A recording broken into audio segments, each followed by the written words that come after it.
into the start box on the countdown to the start of race 4 of the Louis Vuitton Cup Final 2000. So coming in from the port end of the line is AmericaOne, USA 61. Coming in from race control, or the committee boat end of the line, the starboard end of the line, ITL 45 Luna Rosa.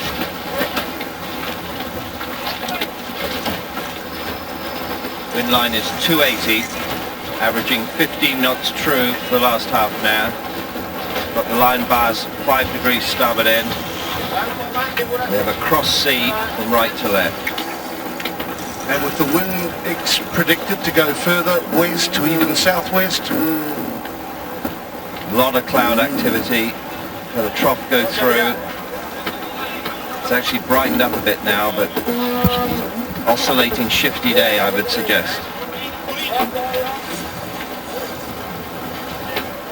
The Italians are saying be ready to tack. Italians got a good position here.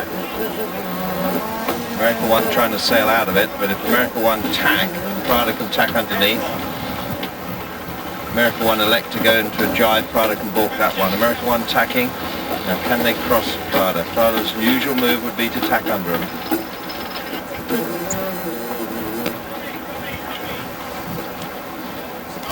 I think they've crossed them. Prada tack down to leeward.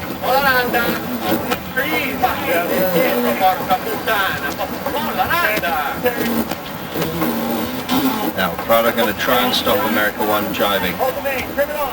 The Italians are saying slow down, slow down. Might try and use the committee boat to get his jibe in. If AmericaOne goes to windward of it, can he get his jibe in to come at Prada on starboard? Here we go. Going for the jiber. We're going to try and get a jibe in, I think. Prada will try and balk it.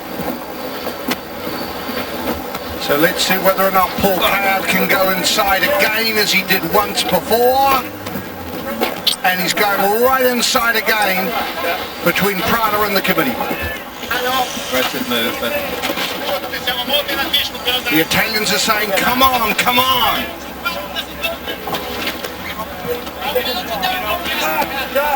By AmericaOne to get on the transfer. Prada, we're inside 2 minutes now. Prada will elect to jibe first.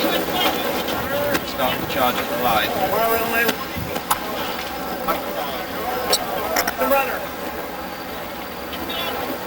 Key match this. AmericaOne, they must win this, I think, to get back in the game.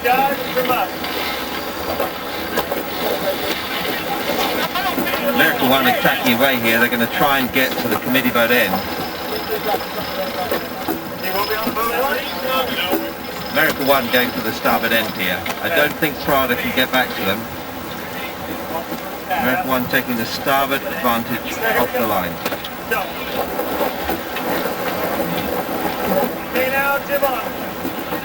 Prada attacking 2.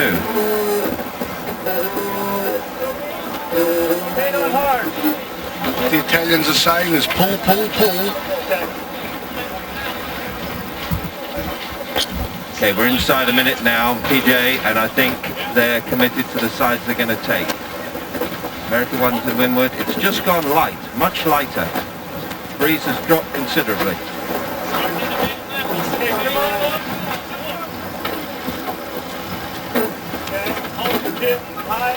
Breeze down to 14 knots, up by race control as AmericaOne.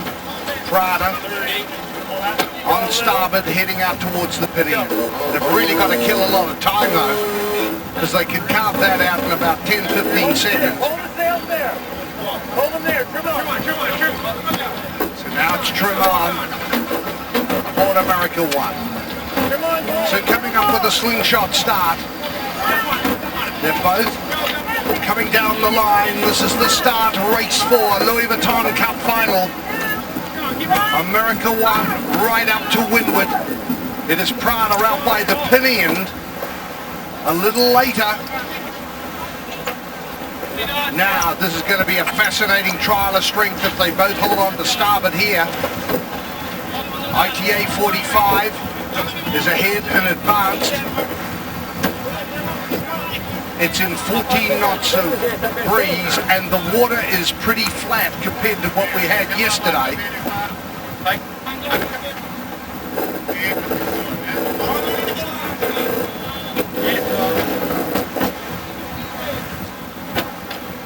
Okay, the summary of that start was pretty tame. The best part of it all, frankly, was AmericaOne's run at the line. They hit the line full chat, absolute perfect time and distance. Prada have got the pin, and they are slightly bow out. It's a great shot there. The question is, can AmericaOne live to windward? Fascinating thing to see. And particularly remember, the breeze is going to continue to clock left. No way can Prada tack out of that at the moment. Trial of strength.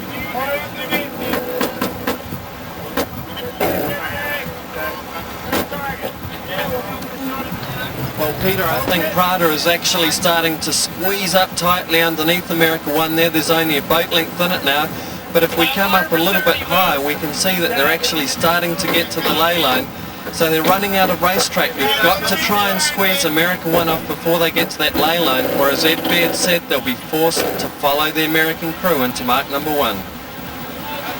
Well, we're getting really to a critical point now, as Glenn says. If Prada can't make AmericaOne tack soon, they're going to run out of racetrack, and they are going to lose at least 3 or 4 boat lengths before they get to the first mark.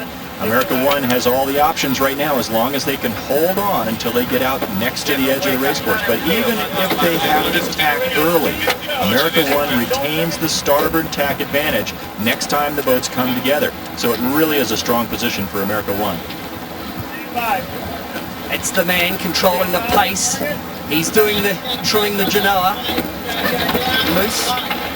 There they go. That's the crucial time. So Prada have actually got up under AmericaOne, forcing them to tack away. Both boats straight back on the port tack. Roll reversal here. I don't know if Kayard's got enough room there to get back on the starboard to get that starboard advantage. Well, that was very interesting because if I were Prada, I think I would have gone a little farther to try and, give yourself more clear room.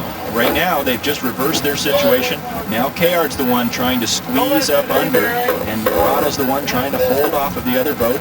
If they stay in this position all the way to the right-hand ley line, then Prada has an edge, but that's a long, long way from here. And sailing into these seas, I would imagine that AmericaOne is going to be freer to sail their boat normally than Prada will.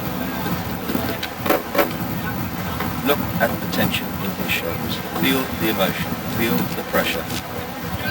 Responsible for $30 million program. Must-win situation.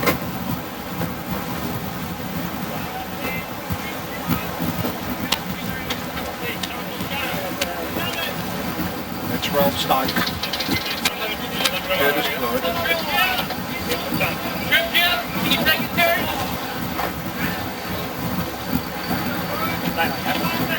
¿Cuántas se contan ahora?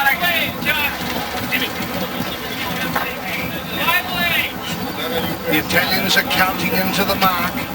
They just said 50 seconds into the mark. Okay, they're coming in very high. Paul will leave the turn late. He'll be in high. It looks as though he's going quite on the mark. That's deliberate. So he's bow down, dead downwind as he goes around.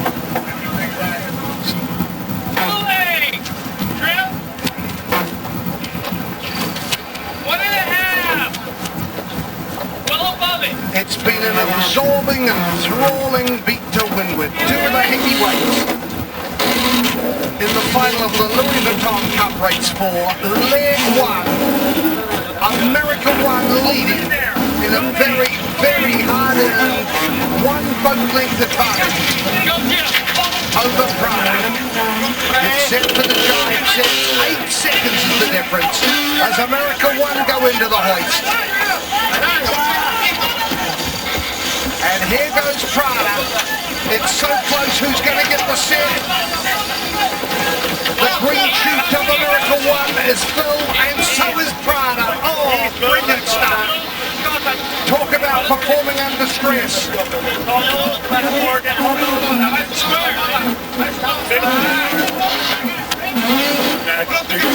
So now is the chance for Prada to try and shadow AmericaOne, to try and attack, because the trailing boat can have an advantage. Provided they get to windward. You can imagine the wind coming down on the top of the screen now, slightly on the right-hand quarter of AmericaOne. And what Prada did there, slightly delay their turn and get on the outside. That's onboard AmericaOne looking at Prada. Remember, right-hand turn at the bottom. Want to protect the inside of the bottom. Well, AmericaOne's still holding a slender lead there, and if we come up into an aerial view and look down the course, we can see they're still pretty much in the middle. There's quite a distance to go yet to the ley line. So those are the ley lines we can see there extending out of the bottom mark there. That's the one they're worried about, that one there. As they come across here, they'll jibe when they get to that ley line. So at the moment though, AmericaOne doing very nicely. If anything, they've extended maybe a length over Prada since the top mark, but still a very close boat race. The next key move will be the jibe, and here it goes. This is a crucial, both in tandem. This will give the Italian boat the opportunity to put herself in a position to put that foul air down onto AmericaOne. AmericaOne then have to make the choice. What side do they want to take the breeze from the windward side or the leeward side? Well, and clearly Prada has done a nice job jumping across. What you're really trying to accomplish here as the windward boat is to put your wind shadow on or just slightly in front of the boat ahead. And that really disturbs how they go through the water. It's like throwing dirt in the carburetor of their car as they race around the track. And now AmericaOne really has to determine if they're being affected. They probably will have to jibe again. If they're not being affected, they'll hold there as long as they can, but they don't have a lot of room back to the right if they jibed again. Both boats are reaching a little bit now. They're not sailing that hard downwind course.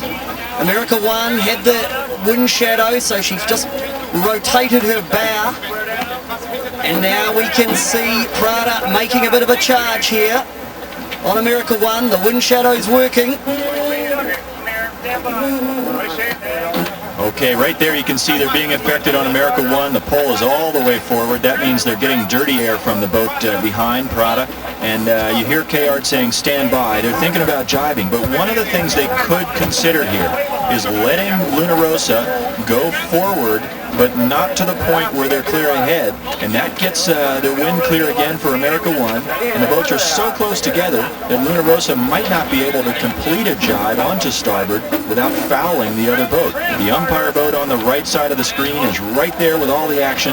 In fact, definitely the boats are too close for Luna Rossa to get a jibe off right now.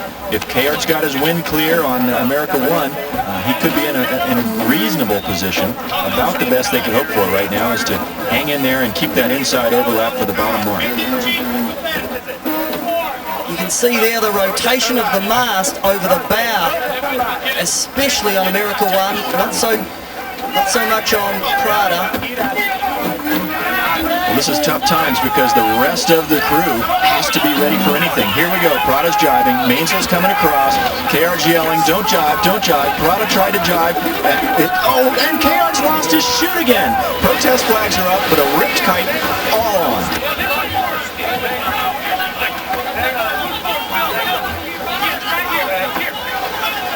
Okay, Kayard's got the rights here. Kayard can still luff. Kayard has the rights. He's lost his chute. Should go for a head sort and luff them. He could do it again. He can take them out. He can take them out. Okay, he's got a chute from the top of the ring. Again, he's lost a chute. It's ridiculous that he doesn't accept that he has a spinnaker problem. 8 spinnakers in 44 races. But he has the rights to luff here. He can still luff. The rule is slowly giving the windward boat, room and opportunity to keep clear. They've had that, including getting the chute. I don't know why Prada are protesting. AmericaOne can luff all the way up to head to wind. Prada should get the chute now.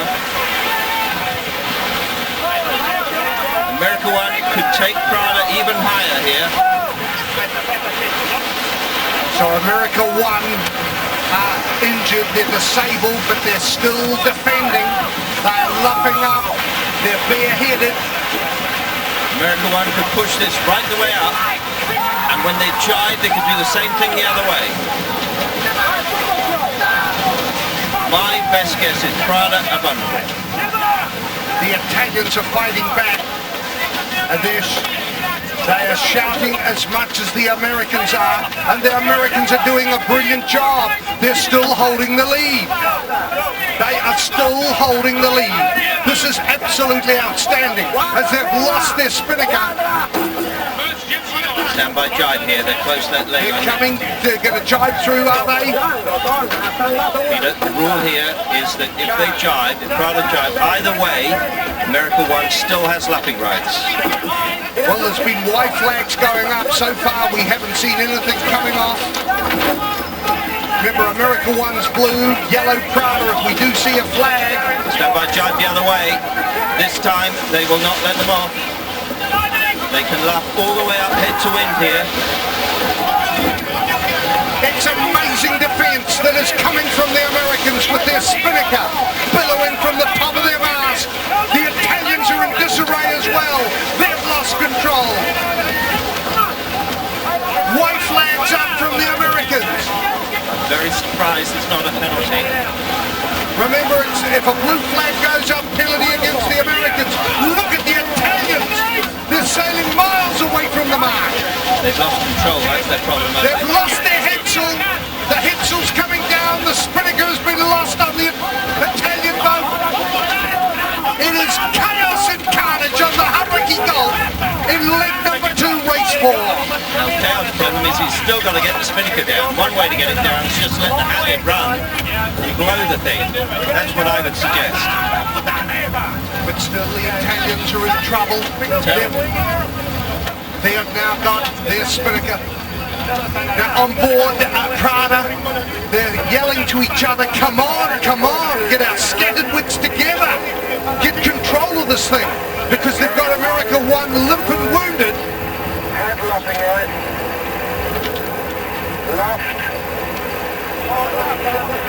Prada did keep clear. There's a series of protests by Prada, which we think is a claim that America One sailed above a proper course. Well, she did have lapping rights. She was permitted to do that.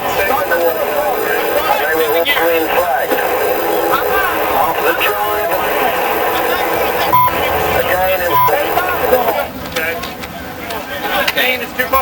My best understanding of that, Peter, was that America One had the rights to lap. They did. They gave Prada room and opportunity to keep clear. Prada did keep clear. So despite all that mayhem, there are no penalties. And now what's happened is America One have ditched their chute, which they're allowed to do. Right, no penalties, that's the short story. And the Americans still have a handy lead. It has been brilliant defence as Paul Kayard is guzzling water, and so he should. Boy, the temperature is hot out here on the Gulf after that manoeuvre. That's been dramatic stuff over the last 10 minutes, and still Prada have been trouble in getting themselves organised. We heard the call translated for us by, come on, let's get our act together. And out of all of that, when the America One blew their chute, their 8th in 44 races, they now have a boat lead, it looks like 4 to 5 boat lengths. Nice job, everybody. Good handling. Kick the butt now. Nice and smooth the rest of the race. No, it's all right. We're just going to have to do it. No. It's all right. We're just going to have to do it. Okay, no problem. Like regular. Little bit of 6-man jives.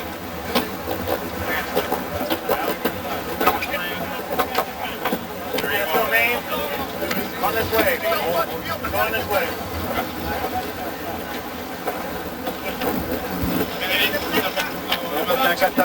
Paul Kayard congratulating his team.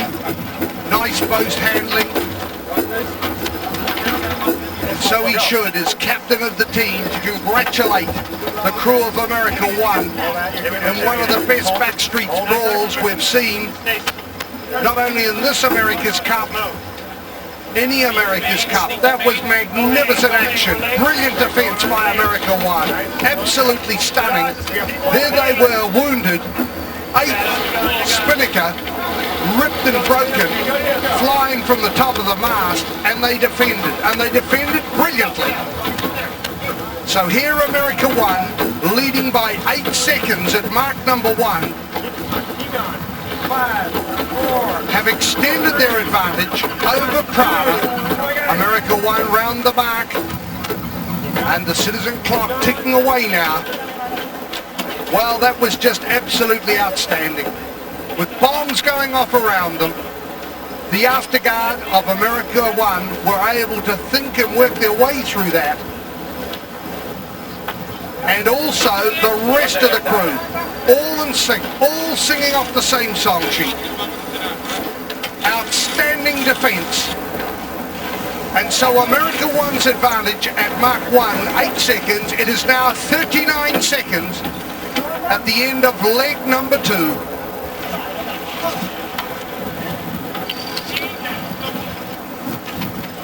Okay, this match is still on there, remember. We're inside a minute, 40 seconds, anything could happen.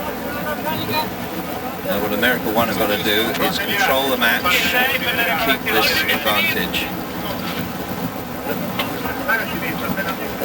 So it is a boat race of great proportions at the moment, and there's been plenty happening, particularly on the first downwind run. Let's get a little review of what's been happening from Glen Sowry. Well, let's take a look at this action down the run. Here comes Prada closing right up. They jibed onto starboard. They didn't have enough room to jibe. There they had to go back onto port. Here comes Card luffing up green spinnaker, forcing Prada to go up. Around now, see, there goes the green spinnaker on AmericaOne. They lost it flailing out the top of their rig. And as we look here, we can see Card time and again just comes up, luffs and luffs and luffs. And Prada's flags flying in all directions, and as we come back down here we see him. There comes AmericaOne again. Prada jibing across the stern. Up comes Card, aggressive luff. Prada loses control. Francesco De Angelis had his main pinned out, spinnaker flying in all directions, allowing Paul Coward to run away with this after what was incredibly close. AmericaOne now with a good lead. We always thought Coward would come out with his fist flying, and he most certainly has.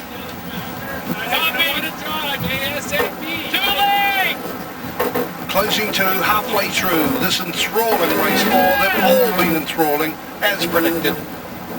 AmericaOne comfortably in front, leading by 8 seconds. This time they were last round this mark. There's Lexi Gahagan, the navigator. So AmericaOne go round the top mark. Who would have thought, after the dramatic action from halfway down that second run, the second leg, the first run under spinnaker. Is this the halfway mark? How are we doing when you get to it? It is halfway, yep. Well, whoever picked AmericaOne, they're in with a chance. Too far forward. Good set. Squaring.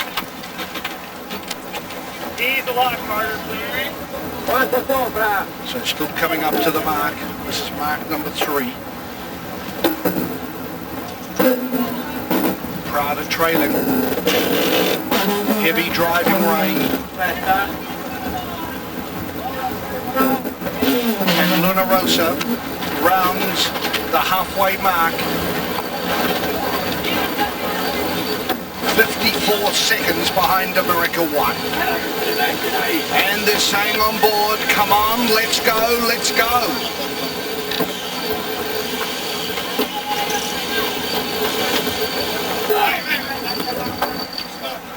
So there it is, good set, they're on their way, but that's a big handy lead. They're not able to influence the inflow AmericaOne's getting.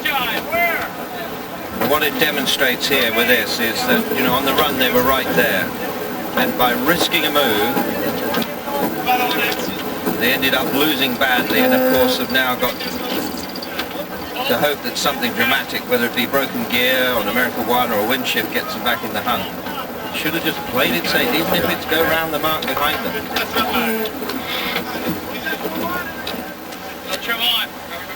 Bears 102. Well, it's been a gain to Prada down here. We see them in the foreground there. It's down to 220 metres. It was 340 at the top mark. And as we come up here, we can see that, in fact, they both look like they're over the ley line at the moment. The breeze has actually shifted a long way round to the left there. We can see that wind stream coming down across the Hauraki Gulf there. And, in fact, AmericaOne may have lost a little bit there, but they still have a comfortable lead. It's around 9 lengths at the moment. At the moment, with that breeze shifted like that, it means that really all Prada can do is follow AmericaOne into this fourth mark here, but they'll be happy to take whatever gain they can, try and close the game up. Coming to mark number 4. Complete the second windward leeward. Just one more windward leeward to go, or up and down to go. 2 more lengths to go. AmericaOne around the bottom mark. Now close haul as they tack or beat on their way back up to the top mark. They're into the third and final beat to windward. And as AmericaOne is hunkered down and powered up and looking very impressive, Prada still coming down to the leeward mark. Small gain, do you think, Peter? It was 54 seconds. So the call coming off Prada is come on, come on, come on. You can feel the anxiety and frustration. Now remember, it was 54 seconds and they clicked off at 47, so yes, a small gain of 7 seconds. It's just over a boat length. They're still in this, but it will need a shift or a problem on AmericaOne to get them level pegging. Well, a 2 boat length gain to Paul Coward and his AmericaOne team there. It's out to 260 metres now. We can see Prada there is tacked, coming back into the middle of the course there with the yellow trail. Those are the ley lines we can see. So what Prada's trying to do here is keep the game in the middle of the course. If they continued on out to this right-hand ley line out here, basically their options would have been shut down. So by keeping the game in this part of the course, it at least gives them some opportunity. If there's a little bit of a wind shift, if something happens, the game stays alive.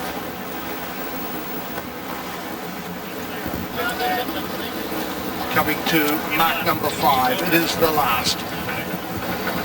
As they round this mark, it's Spinnakers up and heading for home in the last leg of race number 4. That again has been punctuated with more drama and action. AmericaOne around the top mark. The citizen clock starts ticking. Remember, 47 seconds is the number. That was the advantage I reckon they had at the last mark. What do you think? I think they've made a go. A bit of a one, but not a big chunk, huh? He's the sheet Carter. That is Paul Card talking to Carter Perrin. To go on trimming, we can hear the sound coming off race control indicating they have set a new course for this last leg, and it ticks off at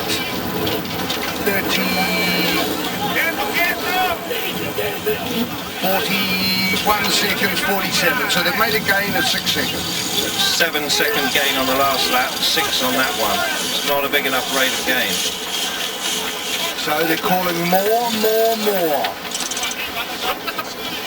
About a boat length gain on 2 boat lengths on a lap. The Italians are saying we are a little bit faster. They're rolling them. Trip. Keep it going. Let's keep it going for speed here. Unfortunately, we're heating right into the gas. I don't think so. Hang on. Just a little. AmericaOne hotting the angle up. Prada are getting very close. Prada have got good pressure right here. Trip. Down to 60 metres. They're coming at them all the It was time. 132. It's about 3 minutes out. Prada is square. Prada going for the jibe here. This port versus starboard. Jibe in front if we can. Jibe in front if we can. About just 2.5 minutes out. Prada have jibed. Ideally they'll cross their bow line. Port and starboard here. If they can lay, they'll be okay. If they can't, they'll be in trouble. Trip. Keep trip. shoot. Keep trimming! Keep trimming! Convenience Hold the them. guy down! There's an overlap. Prada's got the overlap. They came in from behind, so they don't have lapping rights. Can they lay? Remember, Prada is yellow, AmericaOne is blue. If we see any flags, Can they lay? If AmericaOne are laying, they've probably got it. What's the flag? What was the umpire call? Did you see? Look how close this is.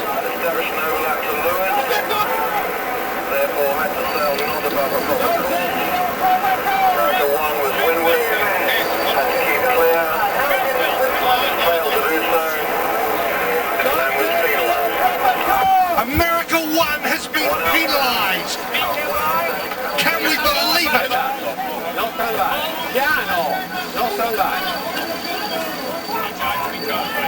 And it's it. AmericaOne has got a penalty. It is high drama here on the Hariki Gulf within a minute of the finish. And AmericaOne has got the penalty, but can they get them back out? Prada will get their bow down here and just hold. Prada have got to AmericaOne pull have it down. thrown this away. Absolutely thrown this away. We are coming to the finish. Here goes the jibe from AmericaOne, who are carrying a penalty. The only way they can get out of this is get a penalty on Prada. Yeah. To offset. Prada have got to jibe for the finish. Prada must. Keep going, keep going, ease moves, ease moves. Ease moves. Trim starboard. Coming to the finish of race 4. It's been a pulsating race. Watch for the flag. If it's yellow, Prada have won it. And yellow and Prada have beaten AmericaOne in an unbelievable race. And Prada goes 3-1 over AmericaOne. High drama. Unbelievable. With all the stuff that we saw on leg number 2, Prada have run America down, one down on this last leg to force a penalty within the shadow of the finish, and Prada have beaten AmericaOne in one of the most pulsating races we have seen. The Prada fans very excited because Prada have gone to 3-1 in front. Let's recap on the race. AmericaOne fast across the line, 4 seconds in front around that first mark by 8 seconds. Then on the first run, the AmericaOne spinnaker blew out, but they were able to keep in control of the race. They went around 39 seconds in advance, 54 seconds around the third mark, 47 seconds at the fourth, and 41 around the fifth mark. Now, it looked as though AmericaOne was home and hosed, but then that dramatic final leg where Prada came back and forced a penalty on AmericaOne. They failed to complete the turn, and so Prada have won race 4 of the Louis Vuitton Cup. Now let's recap on the closing stage.